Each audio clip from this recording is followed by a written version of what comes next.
Actu Debout, prenez votre temps et abonnez-vous à la chaîne, cela nous aide beaucoup et nous encourage à continuer à faire du bon contenu. Si vous aimez la vidéo, DONNEZNOUS un pouce en l'aimant, merci et profitez du reste de la vidéo.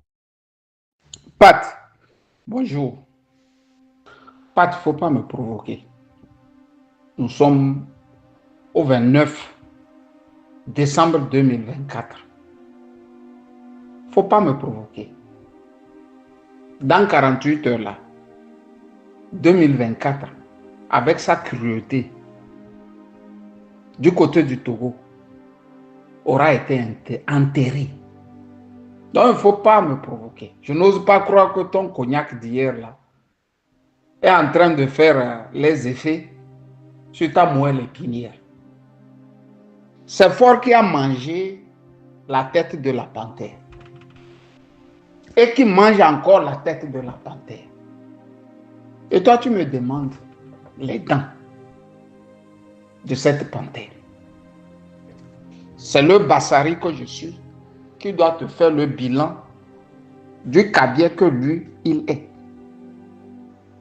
Toi-même assis aux États-Unis comme un grand Togbe, quoi.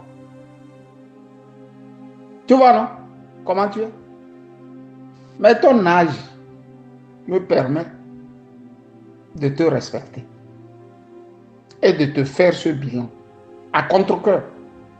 Parce que le bilan est si négatif que même quelqu'un qui a bu de l'alcool ne saurait le faire à son enfant, à son ami, à son parent. Pat, tu me dis de parler du bilan de Faure Gnassingbé. Faure Gnassingbé n'a pas de bilan. Je suis désolé. Il n'a pas de bilan. D'une manière très ramassée, il est arrivé en 2005 dans des flaques de sang. Il est allé, après quelques mois, à Atapami, là où il a fait gicler le sang. Et il a dit à ces populations d'Atapami, plus jamais ce que je vous ai fait. Les mois passés. On pensait que c'était un plus jamais. Commence par compter à partir du discours qu'il a fait à Atapami jusqu'à nos jours, combien il a encore mis dans ses placards comme cadavre.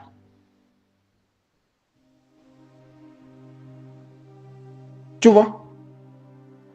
C'est-à-dire, il y a quelque chose qui ne va pas au Togo.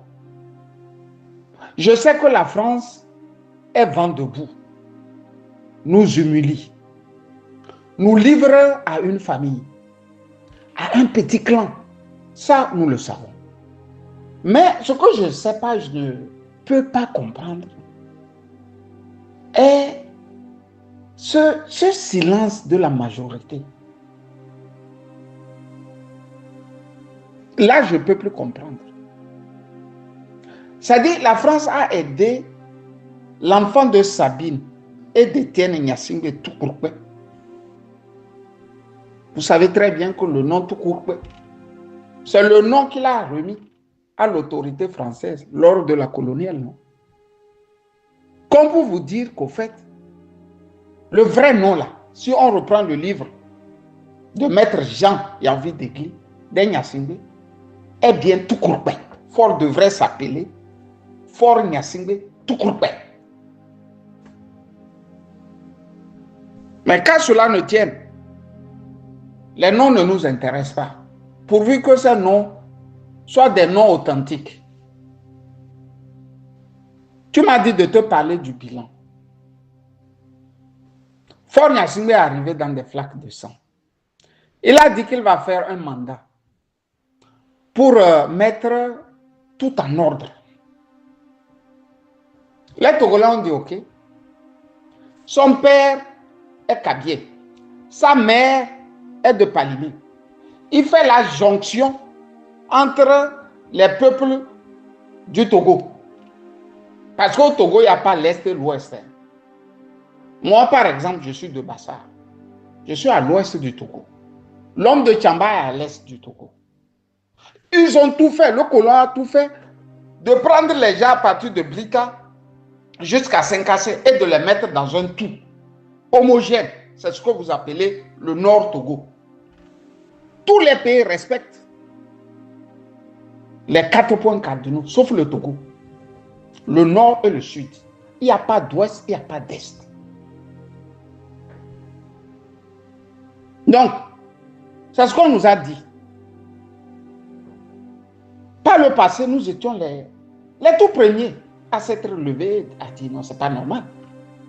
Depuis quand le sang, une mixture de sang, peut arranger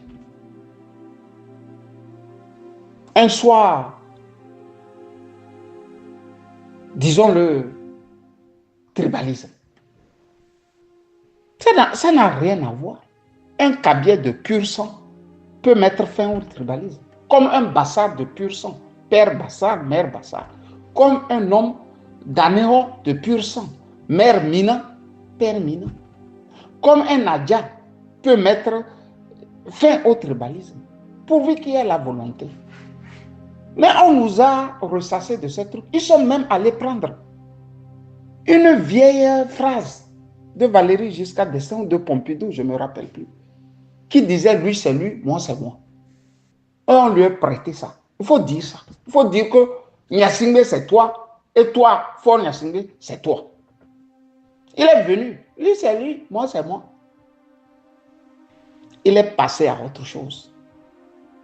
Il nous a entretenus pendant 5 ans dans le brigadage de l'État.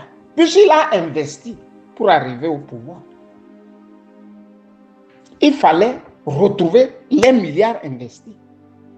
C'est à ce moment les généraux paradaient qu'ils ont remis le pouvoir à celui qui est le plus argenté chez les Gnassingbé.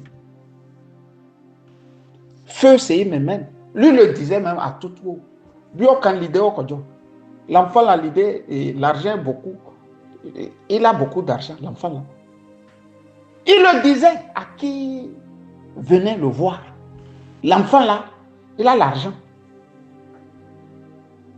Sauf que l'enfant là n'est pas venu pour bâtir. Il est venu pour déconstruire. Il nous a poussés jusqu'aux élections de 2010. Et avant d'y arriver aux élections, ils ont fait ce qu'ils ont appelé eux-mêmes là-bas la révolution des palais. Il a pris son frère, il l'a jeté en prison. Il y a eu les dommages collatéraux. Il a mis même certains de ses propres amis aussi dedans. Les gars ont subi les tortures, les brimades. Moi qui vous parle, j'ai écrit au CICR. Dans le temps, j'ai publié ça. Les Togolais ont lu ça. Pour dire que Kwacha Gnassingbé, ce n'est pas normal. Il est en prison et il subit des sévices. Le CICR a envoyé ma lettre à Abidjan. Le CICR à Abidjan m'a répondu que non. Eux venaient de visiter Kwacha Gnassingbé. C'est de bons plats ils mangeaient là-bas. Mais le duel Gnassingbé contre Gnassingbé devant le juge Pechelbia, je crois, a montré que les gars avaient suivi des tortures. Surtout ceux qui étaient dans le coup à cause des dommages collatéraux. Fin de course, il a pu tout de suite, avec la révolution du palais, prendre possession du pouvoir, du vrai pouvoir. Il se met à brûler les marchés. Ils ont d'abord brûlé Asigame. Quand Asigame on construisait, lui n'était pas encore né. Faure n'était pas encore né. Quand on construisait Asigame. Mais sa plus grande trouvaille, c'est de brûler le marché. Il a brûlé ça. Ils ont brûlé ça. Ils ont pris des innocents aussi, ils ont jeté en prison. Mon parent, Naboudia Abouraïma, que vous connaissez, dit qu'il souffre jusqu'à nos jours. Il souffre jusqu'à nos jours de cette torture. Son seul tort, à la veille des fins d'année, il a téléphoné à Gomé pour lui souhaiter ses vœux, les meilleurs, c'est tout. Pris comme un vulgaire bandit, ils l'ont jeté là-bas aussi. Ils l'ont torturé comme il veut, humilié comme il veut, en passant sa femme aussi. Voici le bilan des 5 premières années. 2005-2010. 2010-2015.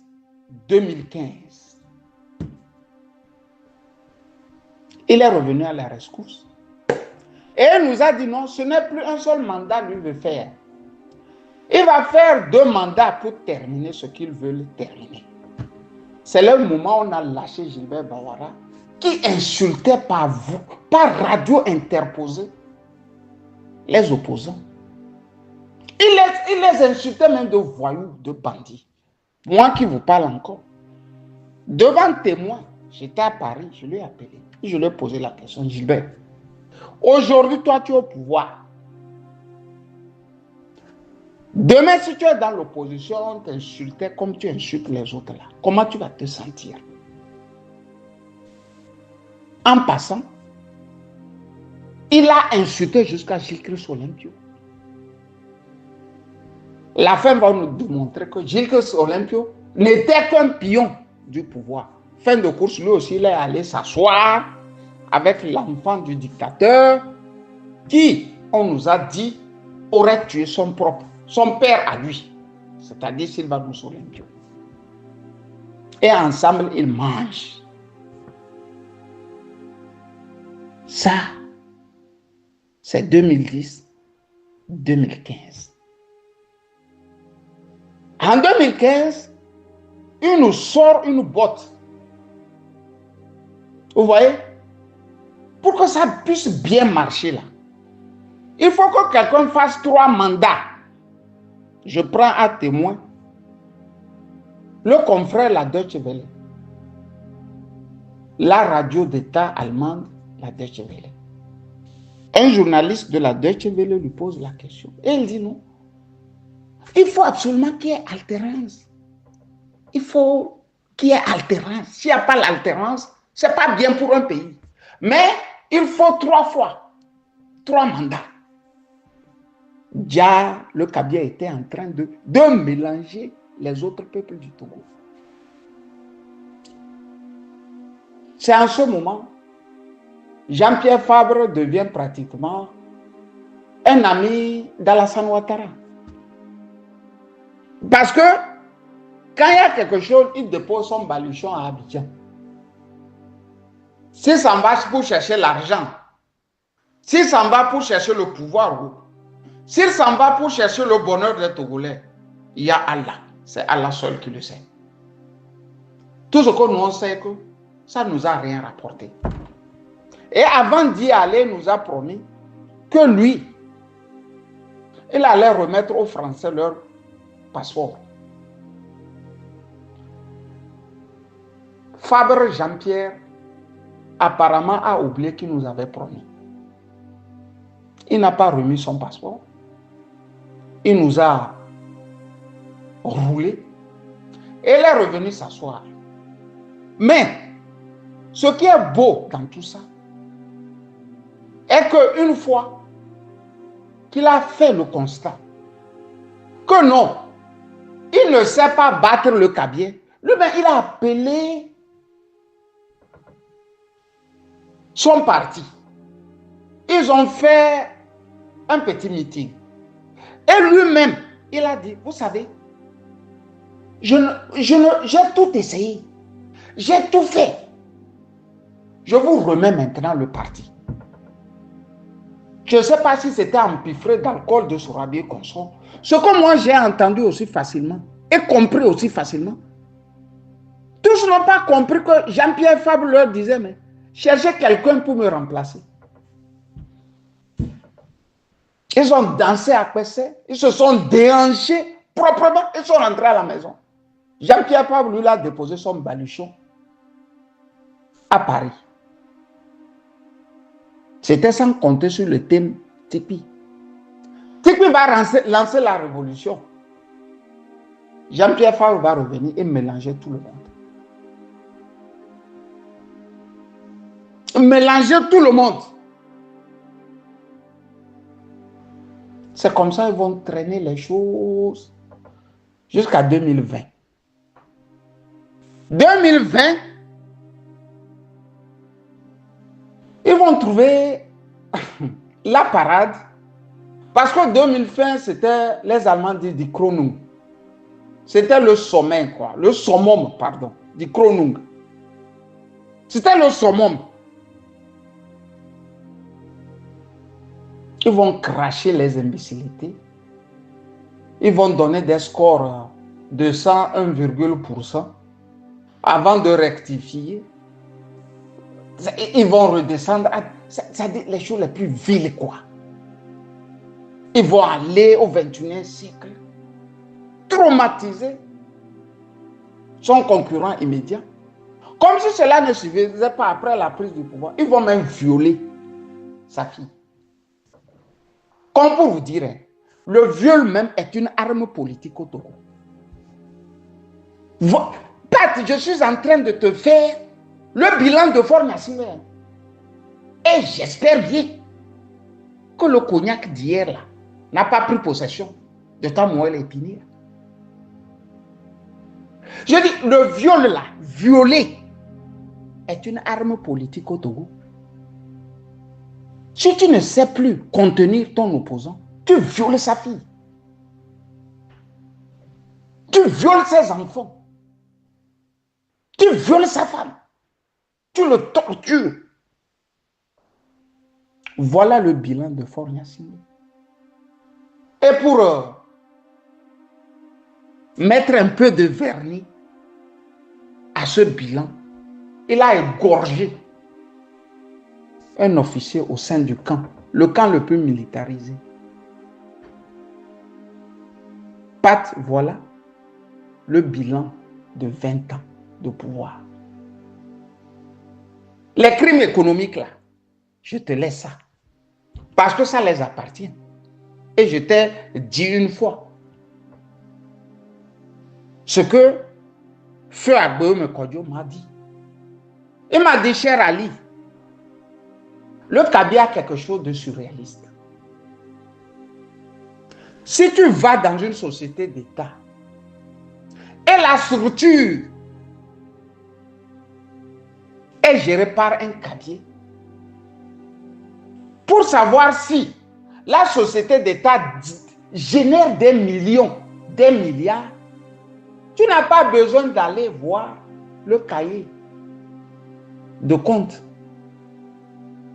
Il faut regarder la table de ton illustre DG. Si tu veux encore, va chez lui à la maison. Il a 2 salons pimpants, des fauteuils pimpants. Les poules, les chèvres, le tchoukou, tout se balade dedans. Tu reviens, tu sais que ça génère des milliards. C'est ce que les faucons en pays Kaby appellent l'intelligence. Et noir, vous avez compris? L'intelligence consiste à piller et à ne pas construire. Parce que quand tu ne commences pas à construire, on va soupçonner qu'il y a de l'argent là-bas. Tu pilles, tu ne construis rien. Tu laisses les choses en l'état. Même ta maison là.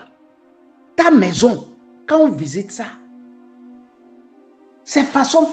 Les mouches par-ci, les coqs, les poules se baladent dans le salon. Une grande bâtisse.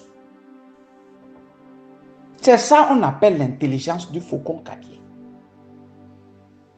Et depuis, je suis ça de près. J'enquête ça aussi de près. C'est ça le faucon Kaby a pu faire depuis 60 ans qu'il se remplace à la tête de nos sociétés d'État. Moi qui vous parle. Ma villa d'étudiant était la direction ou bien quoi? Le truc de l'OTP qui est sur l'avenue Boulevard Gnassingbé Yadema. Certes, je n'ai jamais dormi dans cette villa d'étudiant, mais je suis allé visiter. La petite villa de mon papa défunt là où il dormait là, n'est pas trop différente de ça. C'est le patrimoine d'un pays, ça, qui a les phosphates et qui est pratiquement parmi les 5 producteurs mondiaux du phosphate. Vous voyez, non? Pat, je te rappelle que je ne suis pas un comptable pour faire les bilans de fin d'année. Moi, je n'ai pas mangé la panthère. Il faut aller demander au cabier là. C'est quoi son bilan? Mal à cette boîte. Je ne veux pas de problème. Quand j'ai dit ça, j'ai voulu te dire que voici, pour ma part, le bilan. Le vrai bilan financier là, ce qui donne l'indépendance économique là, je te l'épargne. Parce que c'est à eux. Le port, c'est à eux. L'OTP, c'est à eux. Le clinker, c'est à eux. Tout est à eux. Le reste, je ne veux pas de problème. Il faut aller là-bas. Il faut aller chez eux là-bas. Tu poses ton œil et tu regardes. Ne me provoque pas non plus. Je ne veux pas que 2025 m'accompagne avec les conneries de Faure Gnassingbé. Parce qu'il n'est plus président, il est président du conseil. Le gars, il est en train de s'approcher vers la monarchie. Et je vous ai toujours dit, Faure Gnassingbé, c'est comme Mobutu Kuku Seko ou Azapanga. C'est quand il est sur les échecs que lui croit en grade. C'est quand son armée, lors de la guerre du Chaba, est sur les échecs là. Mobutu lui croit en grade. Vous voyez? Il est arrivé comme député. Après ministre des Mines. Après, en un seul jour, on l'a fait président de l'Assemblée. En un seul jour, on l'a fait président du Togo. En un seul jour aussi, ils sont venus nous dire qu'il a gagné aux élections.